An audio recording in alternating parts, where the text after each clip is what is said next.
আল্লাহর ওলি বলছেন ছেলেরা, ক্বালা নবী সাল্লাল্লাহু আলাইহি ওয়াসাল্লাম আঙ্গুল দিয়ে ইশারা করতেন এই রোজায় যিনি শুয়ে আছে, যিনি এই রোজাতে জীবিত শুয়ে আছে, এই রাসূল এই হাদিস কেন বর্ণনা করেছে?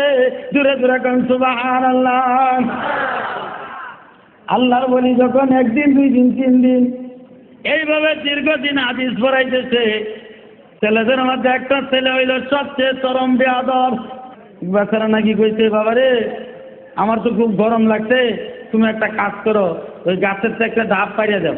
হুজুর আপনি যে কি কন, কামনে থাকবেন নিচে আর আমি উঠবো গাছের উপরে, মানুষ আমারে দেখে বলবে ছেলেটা তো খুব বেয়াদব রে, সুতরাং এটা আমার দ্বারা হইতে পারে না। হুজুর কি করবো, কষ্ট মষ্ট করে ডাব পারছে। বাবারে এবার একটা কাজ করো, পাশের বাড়ি থেকে একটা দাও নিয়ে আসো। ও কোন কি আপনার জবালা কথা, আমি যদি পাশের বাড়ির থেকে দাও আনতে যাই তাহলে মানুষ মনে করবে হুজুরের ঘাড় কাটবার যাইতেছি, হুজুরের মাথা কাটবার যাই, সুতরাং এই বেয়াদবি আমার দ্বারা সম্ভব না। কষ্ট মষ্ট করে হুজুর নিজেই দাও আনছে, আইনা এবার ডাব কাটছে, কাইটা বলে বাবারে খাইবা। গাছে উঠবার কইছেন উড়ি না, এক বেয়াদবি করছি, এক ভুল করছি। গাছে উঠবার কইছেন উঠছি না, এটা করছি এক ভুল। দাও আনবার কইছেন, দাও আনছি না, এটা করছি আরেক ভুল। এমন পানি খাবার লাগে কইতেছেন যদি পানি না খাই তো আমি কাপের মরবাম, সুতরাং ডাব লইয়া পুরা পানি খাইয়া পরিষ্কার। কথাটা বুঝাইলো কিনা? বেয়াদব আল্লাহর ওলিকে দেখে বলে হুজুর বারবার যখন হাদিস পড়ান তখন বলেন ওই নবী জীবিত, আমার বিশ্বাস হয় না। চিৎকার দিয়ে বলেন নাউযুবিল্লাহ। আমার বিশ্বাস হয় না। আল্লাহর ওলি একটা দমক মারছে, বেয়াদব রে, বিশ্বাস যদি না হয় রোজার দিকে তাকাইয়া দেখ। তাকাইতে দেরি হইছে, তারাটা বেহুশ হয়ে পড়তে দেরি হয় নাই। কিছুক্ষণ পরে হুশ জ্ঞান ফিরে আসছে। কিরে বেটা, হুশ জ্ঞান ফিরে আসার সঙ্গে সঙ্গে আল্লাহর ওলির পায়ে ধরতে চান, বলে হুজুর মেহরবানি করে আমাকে মাফ করে দেন। কেন কেন, কি বেয়াদবি করেছো, কি অন্যায় করেছো? অন্যায় আর কিছুই করি নাই। আমি বলেছিলাম আমার বিশ্বাস হয় না। দমক দিয়ে যখন রওজার দিকে তাকাইতে বললেন, আমি যখন রওজার দিকে তাকাইলাম, তাকানোর সঙ্গে সঙ্গে দেখি রহমতাল লিল আলামিন আমার চোখের সামনে দাঁড়াইয়া গেছে। জোরে কোন সুবহানাল্লাহ। তাহলে ওই রাসূল কবরে জীবিত আমি তো, আর একটু জোরে বলেন। লক্ষ লক্ষ আশিকান হজর মদিনায়, লক্ষ লক্ষ আশিকান হজর মদিনায়, তোমার কদমে গিয়ে তারা সালাম জানায়। কাবার কাবার রাসূল তুমি সালাম তোমায়, রোজা করে সাফি হবে আসি এই আশায়। আল্লাহ নবী বলেন মানজারা কাবরি ওয়াজাবাত লাহু শাফাতি। হাজিরা যখন আমার রোজার কিনারা দিয়ে যায় আর যখন চোখের পানি ছেড়ে ছেড়ে কান্দে, যখন কান্দে থাকে আল্লাহ নবী বলে হাজিরা কেঁদো না রে, কাল কিয়ামতের ময়দানে আমি নবীর সুপারিশ করিয়া তোমাদেরকে জান্নাতে নিয়ে যাব। ওই নবীজি কবরে শুয়েছে, উম্মতি উম্মতি বলে বলে কাঁদতেছে। আর বন্ধুরে এমন ফেরেশতানি যুক্ত করে রাখছে কবরে, আমরা যদি একবার দুরূদ শরীফ পড়ি সকালবেলা 10 বার, বিকালবেলা 10 বার, রাসূল বলেন নালাতু শাফাতি ইয়াউমাল কিয়ামাহ।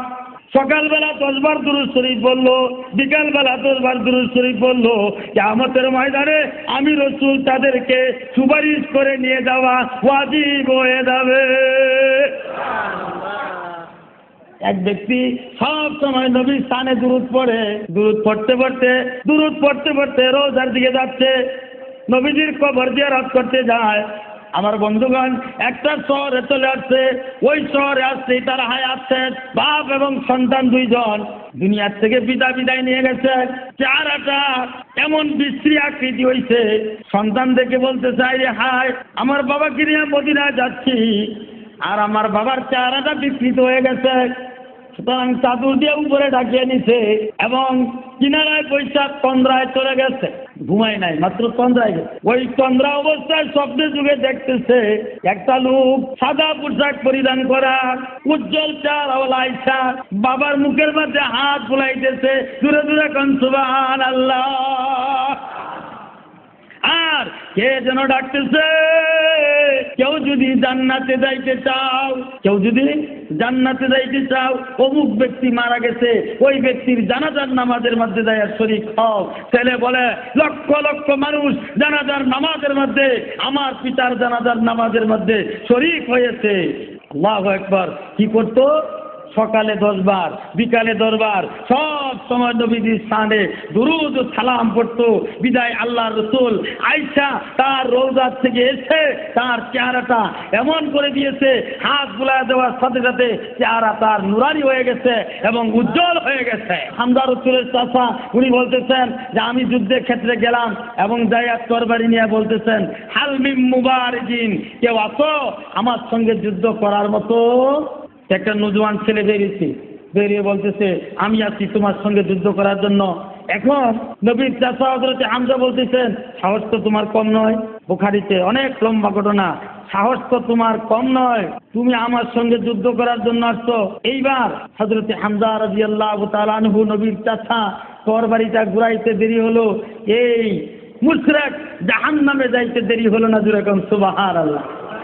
আমার ভাইরা, ওয়াসি বিন হারব নামে এক লোক, তাকে বলা হয়েছে বদরের যুদ্ধের ময়দানে আমরা তো জয়লাভ করতে পারলাম না, উহুদের যুদ্ধের ময়দানে নবীর চাচা হযরত হামজাকে যে শহীদ করতে পারবে তারে অনেক পুরস্কার দেওয়া হবে এবং চিরদিনের জন্য আজাদ করে দেওয়া হবে। এই লুবে ওয়াসি বিন হারব চলে আসছে, নেতা তরবারি বর্ষা নিয়া জুফির ভিতরে আত্মগোপন করে বসে আছে। আল্লাহু আকবার। নবীজির চাচা হযরত হামজা ওই মুশরিকটাকে চিরজাহান্নামে পাঠাইয়া যখন বাতিজার কাছে সংবাদ দেওয়ার জন্য বাবা করে আসতেছে, এমন সময় ওয়াসি দূর থেকে তার বর্ষা নিক্ষেপ করে দিয়েছে, নাভির মধ্যে লাগছে, চিরদিনের জন্য শহীদ হয়ে গেছে। যেরকম সুবহানাল্লাহ। আবার বাইরা যুদ্ধ শেষ হয়ে গেল, আমার নবী ডাকতেছে সাহাবীরা রে, আমার চাচা হযরত হামজাকে উহুদের যুদ্ধের ময়দানে কে শহীদ করিয়াছে? সাহাবীরা ডেকে ডেকে বলে হুজুর আপনার বানের চাচা হযরত হামজাকে উহুদের যুদ্ধের ময়দানে ওয়াসি বিন হারব শহীদ করিয়াছে। লক্ষ্য করুন রাসূল যে কবরে জীবিত তার প্রমাণ দিচ্ছি। আপনার চাচাকে ওয়াসি বিন হারব শহীদ করিয়াছে। তুমি আমার দেখে বলে সাহাবীরা রে, ওয়াসি বিন হারবকে যেখানে পাইবা ওখান থেকে ধরে নিয়ে আসবা। আমি রাসূল নিজ হাতে ওয়াসি বিন হারবকে নিজ হাতে চিরজাহান্নামে পাঠাবো। লা ইলাহা ইল্লাল্লাহ। জোরে জোরে বলেন লা ইলাহা।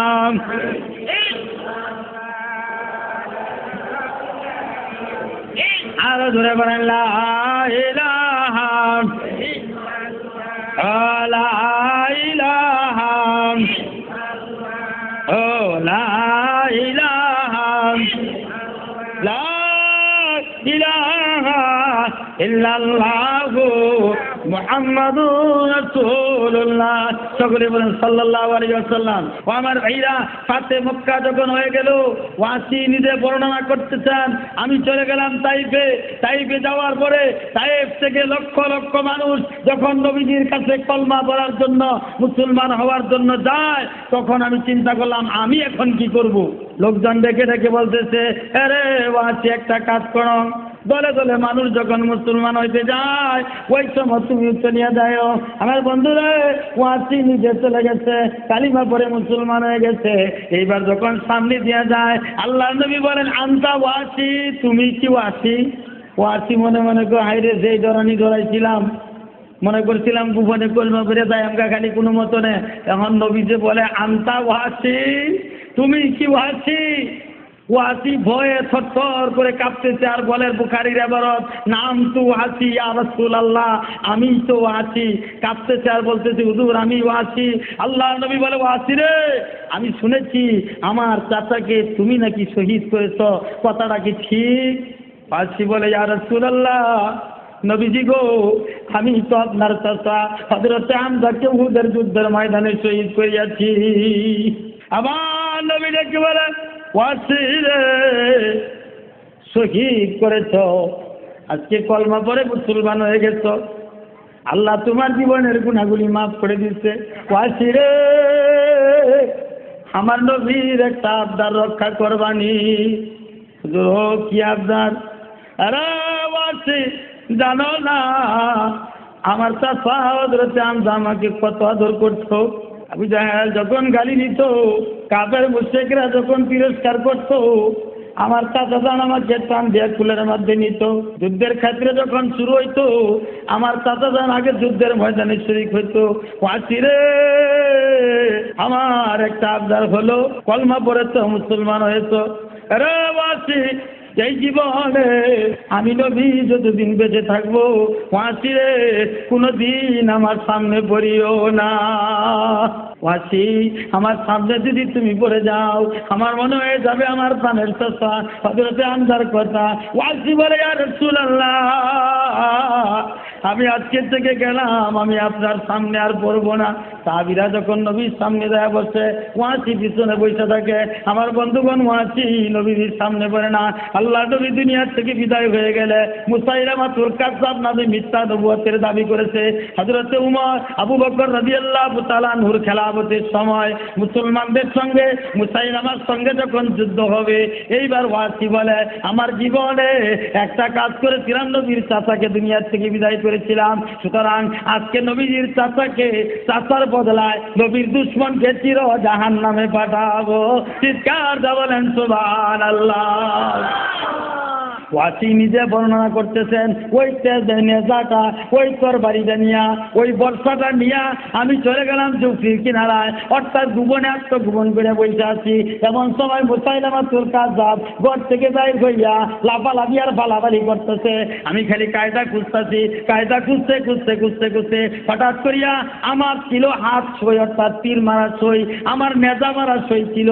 আমি যখন নিক্ষেপ করে দিলাম, দেওয়ার সঙ্গে সঙ্গে নবীর দুশমন ওয়াসি নিজে বর্ণনা করতেছেন, নবীর দুশমন মুসাইলামাতুল কাযযাবের নাভির মধ্যে লাগছে, চির জাহান্নামী হয়ে গেছে, চির জাহান্নামে পাঠিয়ে দিলাম। এইবার আর তরবারির প্রয়োজন নাই, আমার বর্ষার আর প্রয়োজন নাই, ওইটা দূরে নিক্ষেপ করিয়া ক্লান্ত হইয়া, যেহেতু আমি ফোন করেছি, ক্লান্ত হইয়া বিছানায় ঘুমাই চাইলাম। ঘুমের ঘরে স্বপ্নে দেখি রে, রহমাতাল লিল আলামিন আমার ঘরের দরজার কিনারায় ডাকতেছে, জোরে জোরে কোন সুবহানাল্লাহ। নবীজি রওজার কিনারা, রওজার থেকে উঠে কবরের কিনারায় ডাকতেছে, ওয়াসি রে, আর কত ঘুমাও তোমার জীবনে? আমি বলেছিলাম আমি রসুলের সামনে পড়িও না, আজকে আমার দুশমনকে খতম করলাম, এমন একটা কাজ করলাম, আমি রওজায় থাকতে পারলাম না, আমি নবী তোমার কিনারায় চলে আসছি, প্রাণ ভরে আমাকে দেখিয়া লও। রাত গীতামা শাহ মদিনা কি গলি মে, জান্নাত কি নামু না হে মদিনা কি গলি মে। ওই রওজার কিনারায় যাও, যাওয়ার পরে কান লাগায় শুনো, এখনো নবীজি কবরে শুয়ে শুয়া উম্মতি উম্মতি বলিয়া বলিয়া কান্দেছে। আমার ভাইয়া, শুধু এখানেই নয়, কাল কিয়ামতের ময়দানে সাহাবায়ে কেরাম যখন জিজ্ঞেস করেছিল, ইয়া রাসূলুল্লাহ, হাসরের ময়দানে আপনাকে কোথায় তালাশ করলে পাওয়া যাবে? আল্লাহর নবী বলে, সাহাবীরা রে, হাসরের ময়দানে যদি আমাকে তালাশ করো, জাহান্নামের রাস্তার মধ্যে দেখবা। সাহাবীরা বলে, ইয়া রাসূলুল্লাহ, জাহান্নামের কিনারায় গেলাম কিন্তু আপনাকে পাইলাম না। আল্লাহর নবী বলেন, জাহান্নামের কিনারায় যাওয়ার পরে যদি আমাকে না পাও, আমাকে খুঁজবা হাউজে কাউসারে। ইয়া রাসূলুল্লাহ, হাউজে কাউসারে গেলাম, সেখানেও আপনাকে পাইলাম না। আল্লাহর নবী বলেন, সেখানেও যদি আমাকে খুঁজিয়ে না পাও, তাহলে দেখবা আমাকে মিজানের পাল্লার মধ্যে। সাহাবীরা বলে, ইয়া রাসূলুল্লাহ, মিজানের পাল্লায় গেলাম, সেখানেও যায় পাইলাম না। আল্লাহর নবী বলেন, মিজানের পাল্লায় যাইয়াও যদি আমাকে না পাও, তাহলে দেখবা আমি মাবুদের কুদরতি পায়ে সাজদায় পড়িয়া উম্মতি উম্মতি বলিয়া বলিয়া কান্দেছে। আল্লাহর নবী বলেন, আমি কাল কিয়ামতের ময়দানে পাগলের মতো ওই একবার দৌড় দিয়া জাহান্নামের কিনারায় যাব, যায় দেখবো আমার কোনো উম্মত জাহান্নামে নিয়ে যায় কিনা। সাহাবীরা আরেকটা দৌড় দিয়া আমি হাউজে কাউসারের কিনারায় চলে যাব। আমার উম্মতেরা পানি পানি বলে চিৎকার করে কাঁদতেছে, হাউজে কাউসারে পানি বন্টন করে দিতে থাকবো। আবার দৌড় দিয়া মিজানের পাল্লায় যাব, কারণ আমার উম্মতের নেকের পাল্লা ভারী হইল না গুনার পাল্লা ভারী হইল। আমার বন্ধুরে, নেকের পাল্লা যদি ভারী না হয়, গুনার পাল্লা যদি ভারী হয়ে যায়, এই দুনিয়ার ভিতরে যা কিছু করতেছি আমার আমল নামা যদি কিনা কম হয়ে যায়, গুনাহ যদি বেশি হয়ে যায়, ডান হাত বাড়ায় দিতে আমল নামা নেওয়ার জন্য আল্লাহ বলতেছেন, ডান হাত যখন বাড়ায় দিল, দেওয়ার সঙ্গে সঙ্গে ডান হাতটাকে আল্লাহর নবী বলেন ডান হাতটাকে বুকের সঙ্গে বেঁধে দেওয়া হবে, বাম হাতটা বুকের ভিতর দিয়ে ছিদ্রে করিয়া পিছনের দিকে দিয়ে দেওয়া হবে। চিৎকার দেবেন নাউজুবিল্লাহ। আর বলা হবে, ইকরা কিতাবাকা কাফা বিনাফসিকা হাসিবা। নাফরমান, তুমি ডান হাত বাড়াইছো, সাহস তো কম নয়, সুতরাং তোমার জীবনের আমল আজকে তুমি দেখারও বাকি হলো না, তোমার বাম হাতের মধ্যে দিয়ে দেওয়া হলো। ও আমার ভাইরা, আল্লাহর নবী বলেন, আমার মিজানের পাল্লায় দৌড়ে যাবো, যায় দেখবো আমার গুনাহগারের উম্মত, আমার উম্মতের গুনার পাল্লা ভারী হয়ে গেল কিনা। এরপরে আমি ওখান থেকে আরেকটা দৌড় দিয়া জাহান্নামের আল্লাহর কুদরতি পায়ে পড়ে যাব। জোরে জোরে কোন সুবহানাল্লাহ। এইবার আল্লাহর কুদরতি পায়ের মধ্যে পড়িয়া আল্লাহর নবী কাঁদতেছে, আল্লাহ আমার উম্মত গুলারে তুমি মাফ করে দাও। হাদিস প্রমাণ করতেছে, আল্লাহর নবী কাঁদতেছে, কাঁদতে কাঁদতে কাঁদতে কাঁদতে বাবারে অস্থির হয়ে গেছে। শেষ পর্যন্ত নবীজি বলতেছে, মাবুদ রে, আমার উম্মত গুলারে বুঝি তুমি মাফ করবা না? ও মাবুদ, তাইফের ময়দানে যখন আমি গিয়েছিলাম, মশাকে আমার শরীরে বসা হারাম করে দিয়েছিলাম। তাইফের ছেলেরা আমাকে যখন পাথর মেরেছিল, রক্ত জরে জরে যখন জমিনের মধ্যে পড়েছিল, মাবুদ ওই তাইফের রক্তের বিনিময় আমার উম্মত গুলাকে মাফ করে দাও। উহুদের ময়দানে গিয়েছিলাম, লোহার কড়া মাথায় ঢুকেছিল, দান দান মুবারক শহীদ হয়েছিল। এই কষ্ট, এই রক্তের বিনিময় আজকে আমার উম্মত গুলাকে মাফ করে দাও। এইভাবে আল্লাহর নবী কাঁদতেছে, কাঁদতে কাঁদতে অস্থির হয়ে গেলে এইবার আওয়াজ আসছে, ইয়া রাসূলুল্লাহ ইরফা রাসাক, নবীজি গো মাথা উঠান আর সুপারিশ করুন, সুপারিশ করিয়া করিয়া আপনার উম্মতকে জান্নাতে নিতে থাকুন। জোরে কোন সুবহানাল্লাহ। আমার ভাইরা, ওই নবীজি যখন নামাজে দাঁড়াইতো, সেজদাতে গেছে, আবু জাহল লোকজনকে নিয়া উটের নারী বুড়িগুলা আল্লাহ নবীর শরীরের উপরে চাপায় দিয়েছে। নবী আমার মাথা বাঁচাইতে পারে না। হযরত ফাতেমা দেখে কাঁদতেছে আর বলে, নিষ্ঠুরেরা রে, আমার বাবারে বুঝি আল্লাহর কুদরতি পায়ে সেজদা করতে দিলা না। এত কষ্ট করেছে আল্লাহর হাবিব নামাজের জন্য। সুতরাং আপনি আমি আজকের এই ওয়াজ মাহফিল থেকে যাওয়ার পরে এক ওয়াক্ত নামাজও ছাড়বো না। পারবো তো ইনশাআল্লাহ? সকলেই বলেন পারবো তো ইনশাআল্লাহ? আর আজকে যে দ্বীনি প্রতিষ্ঠান, যে মাদ্রাসার সামনে আমরা বসেছি, এই দ্বীনি প্রতিষ্ঠানগুলো হচ্ছে নামাজ শিক্ষা করার ফাউন্ডেশন। কথা ঠিক কিনা ভাইরা আমার? আরো জোরে বলেন ঠিক কিনা? তার মানে 8 বছর 10 বছরের একটা ছেলেকে জিগান, বাবারে নামাজের ফরজ কয়টা? ছেলে সুন্দর করে বলে দিবে নামাজের ফরজ হলো 13টা। এখন আপনি আমরা মুরব্বি হয়ে গেছি, জিগান নামাজের ফরজ কয়টা? এখন কইব 13টাই কইম না 24টাই কইম, কোনটা জানি কি কই। সুতরাং এই সমস্ত দ্বীনি প্রতিষ্ঠানগুলো হচ্ছে নামাজ শিক্ষা করার ফাউন্ডেশন। চিৎকার দিয়ে বলেন সুবহানাল্লাহ। এই দ্বীনি প্রতিষ্ঠানের সঙ্গে জড়িয়ে থাকার, সব সময় তাদের সঙ্গে লেগে থাকার তৌফিক দান করুক। জুড়ে বলেন আমিন। আরো জুড়ে বলেন আমিন।